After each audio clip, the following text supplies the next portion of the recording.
Hey, how you doing, fellas? Frankie Dave back here again on YouTube. Today on YouTube, I have an inbox review of a model I just bought today at the hobby shop. I went and checked on my B-17 supposed to coming in, and I do have a little good news for Mark, a little good news for myself. I got two Airfix 1/72 scale B-17s 1963 vintage kits coming in, and I guess my hobby dealer deals with www.rearplane detective. That's where he gets all his vintage kits from, and he orders them for me. And he, Don more or less got the kits. They were in order for a long time ago. They should have been here many weeks ago. But I guess the owner of www.rearplane detective, I guess he just now got them back in stock again. He said he had a heck of a time trying to get them, so, and he finally got them back in stock, and they're being shipped back in here to Ohio, all the way from Las Vegas, Nevada.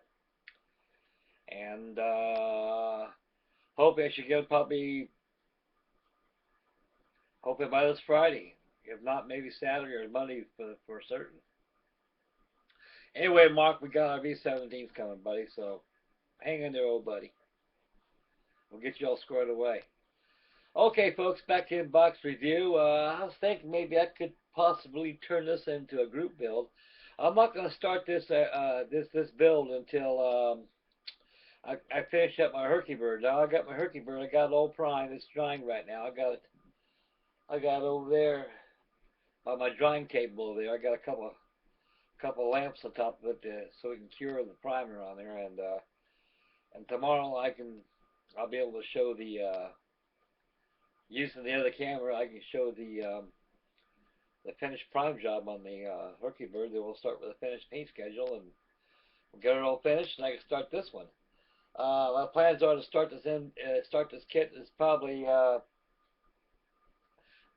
by this Monday coming up. I'll be free, so by Monday I should have my Herky-Bird all finished up, and so it leaves an open calendar for me to be able to start this kit.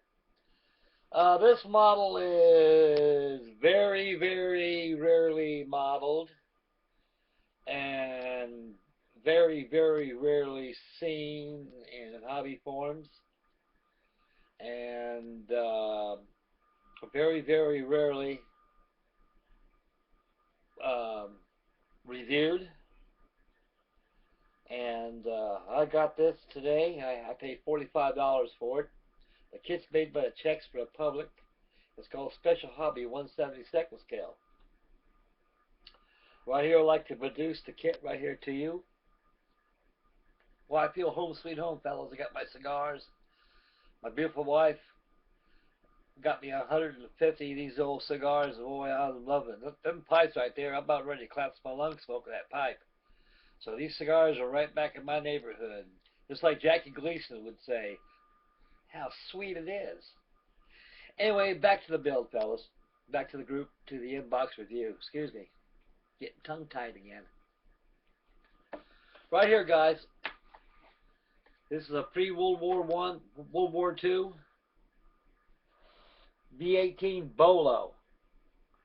Now, the B-18 Bolo has a lot of significance in our early Air Force that we had before World War II was involved.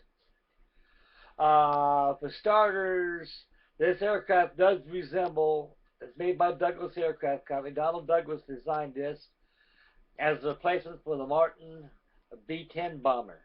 The B-10 bomber was the second monocue fuselage, low-wing fuselage monoplane that was ever produced for the Army Air Corps in the early 1930s. And the B-18 Bolo was the successor to the Martin B-10. And the Martin B-10 was the successor to the Flying Pencil, what was the B-1 bomber, the Boeing B-1 bomber. They always call it the Flying Pencil. Now, the B-18 Bolo entered service as early as 1934. And by 1938 or as late as 1940, this aircraft was considered obsolete. Reason being obsolete is because that you had a lot of Joint Chiefs of the military could foresee guys like Billy Mitchell which were visionists could foresee that this aircraft couldn't whip its way out of a hill of beans, and being with armament that's it couldn't defend in the case they were attacked by the Japanese or the Germans. And so anyway, this aircraft was actually considered obsolete by before the entry of World War II. And the B-18s more or less were used in various services, like the Royal Canadian Air Force and even the Royal Air Force used them. They dubbed them as the Digby Mark I bomber, and they more or less didn't have no use for them either. They were used about as late as 1943. The last action aircraft that they ever used in the war effort was actually just they were stationed stateside, and they were more or less used as reconnaissance aircraft, submarine patrol bombers, and hypothetically they used them as coastal command aircraft. A great deal of them were destroyed during Pearl Harbor, and the B-18 Bolo bomber. Another significance for the B-18 Bolo bomber, fellas, is that this was the first candidate for Jimmy Doolittle, April 18th, 1942, the Doolittle raid, Operation Project Number 1. This aircraft was considered to be used in the Doolittle raid, but Jimmy Doolittle said this aircraft was obsolete. It's too big. The wingspan is 97 feet 4 inches. It's too big. It can never clear the island on a flight deck of an aircraft carrier. It's too slow and requires a lot of takeoff distance, and it's under power. That was the first option that was considered to use in the Doolittle raid. But although the great significance of this aircraft, it can carry a very good sized bomb load. By getting off the deck of an aircraft carrier, this airplane was underrated by power plant wise. It couldn't do the job. It's too big. And the second candidate was the D23 Dragon, built by Douglas Aircraft Company. The B-23 Dragon had a similarity to the Bolo, but the tail was more higher, and the airplane itself too was considered obsolete, and it had the same problem as the B-18 Bolo: too slow, under power, and obsolete. And the third option was the B-26 Marauder. And Jimmy Doolittle said the B-26 Marauder was not going to do it. It's because of two reasons. It acquires too much of a takeoff distance because of the short wings, and plus they have a lot of problems with it. And they haven't got all the bugs shipping out of the aircraft yet, even fit for combat. So the B-26 Marauder didn't enter World War II till about as late as 1943, because they had a lot of problems with it. That aircraft too was dubbed as the Widowmaker.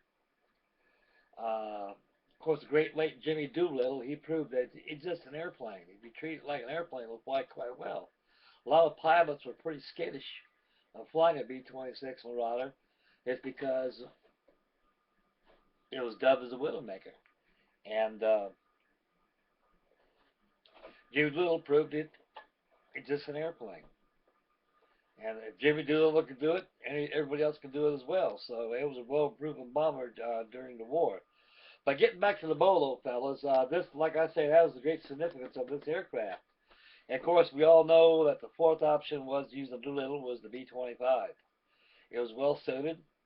It was smaller than a B-18 Bolo and the B-23 Dragon. It had the horsepower. It can carry the bomb load. It was a smart-looking airplane. It's just the right airplane, came out at the right time.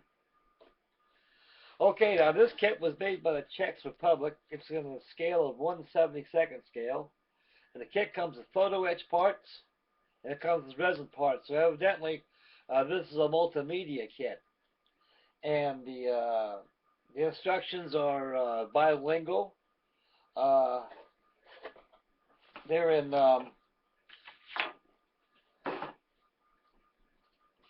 either in Spanish, French, English, German. I guess Czechs are the Soviet Union. and blackouts. Anyway, they give you a good instruction pamphlet right here, as you can see. You gotta excuse the webcam, fella. I'm too damn lazy to fire up the other camera. I'm still trying to work out the bugs out of my webcam that hooks up to my software to my other camera. Why I seem like I'm out of sync, you know, and so I'm gonna get some help on that and get that squared away, and I can be able to produce my videos. Anyway, going back to inbox review, the instructions right here are, as you can see, gives the history of the aircraft. It gives the history of the aircraft in English, and I guess the rest is more or less in Russian, I guess. Anyway, it gives you the decal placement. It gives you the color schedule of the aircraft itself, and you got many parts. You got photo etch parts to the kit. The decals are very well presented, and this big bag right here is the kit itself. It contains all the sprues. As you can see, all the decals. The decals are here, and you got the photo etch parts are in here, and we'll go through the kit a little bit here and give you a basic idea of what we're dealing with. In this baggie here,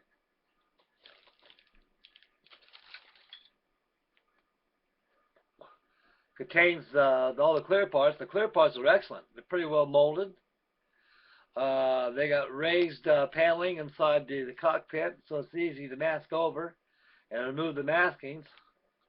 And it gives you several versions of the kit. They can give you the bomber version, the transport version, and you got a two-step bomber version too. So you got three nose transparencies on there that can be fitted with this kit. Because this kit evidently went through 3 different modifications. Using one as a transport, one as a bomber, and another one as a bomber without the greenhouse nose. It has the forward turret, has the Bendix turret in the front, and also the bomber's aimer window.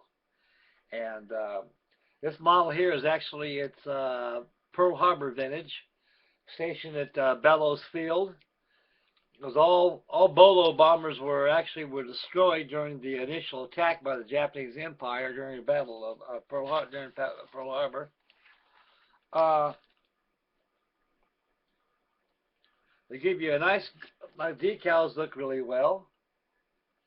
As you can see right here, right over here, fellas, there's a cockpit right here, the cockpit inlay that fits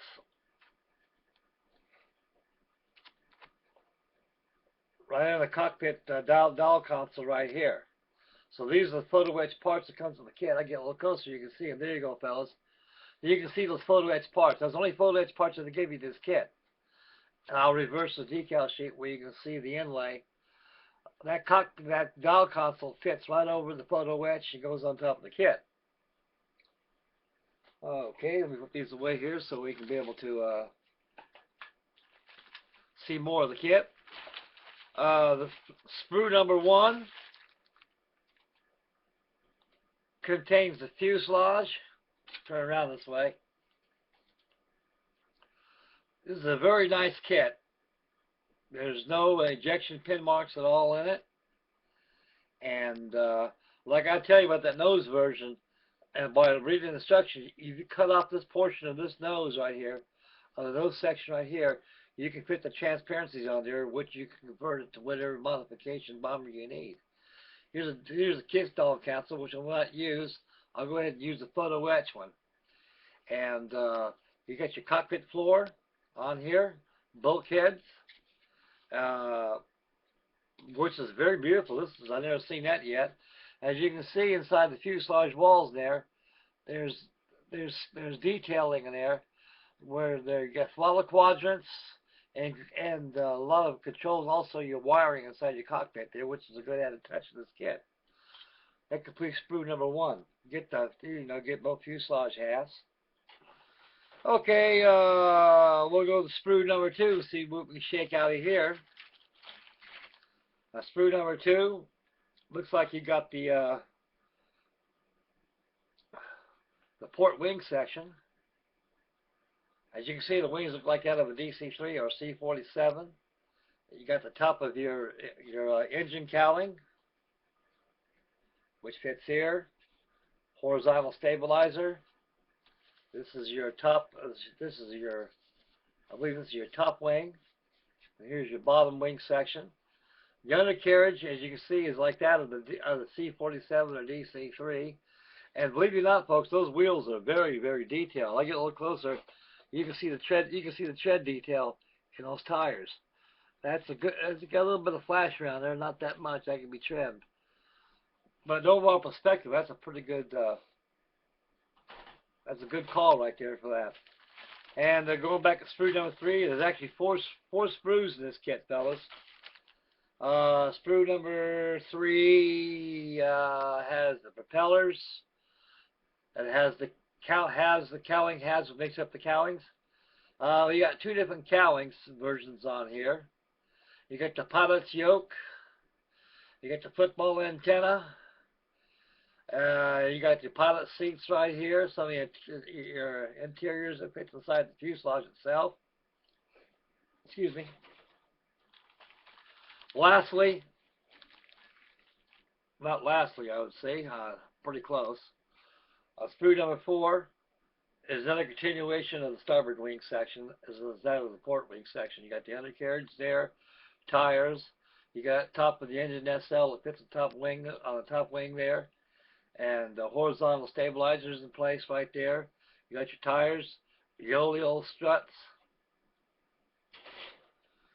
And lastly, this is a multimedia kit, fellas. You got resin parts here. And I haven't, I haven't ingested these parts yet to see what goes where. They're molded on top of the molding plugs right here. So this is a very limited kit right here. They make so many of these, and that's it. That's all she wrote. So we'll discuss more about the